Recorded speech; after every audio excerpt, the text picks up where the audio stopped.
Okay, next up is The Sacrifice. And so I just got reviewing my notes here. It's been a little bit since I read this one.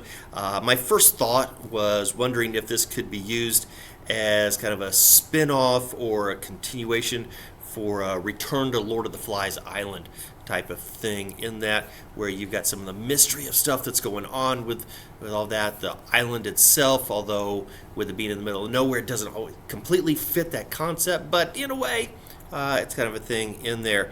I struggled with the main character in there, and where their friend that he meets is trying to, almost seems like he's trying to turn or convince him that he is also interested in boys in there, and it wasn't a real convincing storyline for that, honestly. It felt a little shoehorned in there a bit for that. I really think the story would advance just fine without that. Like I said, it felt forced within that, like the author felt that they needed to have that storyline for whatever reason in there. I really enjoyed how they built the terror throughout the book, though. That was really well done, and I'm not a huge fan of like the horror, scary books type of stuff, but what was done really gripped me, and I really wanted to get to the end.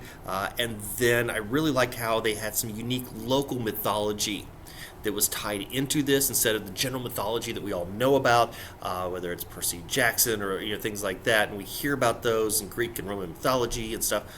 This was very unique and localized, and so that made it different than what you hear.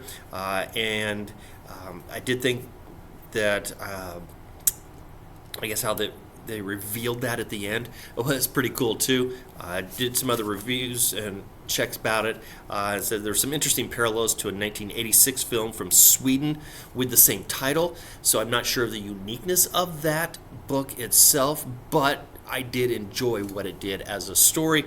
I don't know that I necessarily voted yes, but I'm not opposed to it either for that. It's not a no, it's not a yes, it's let's see what happens.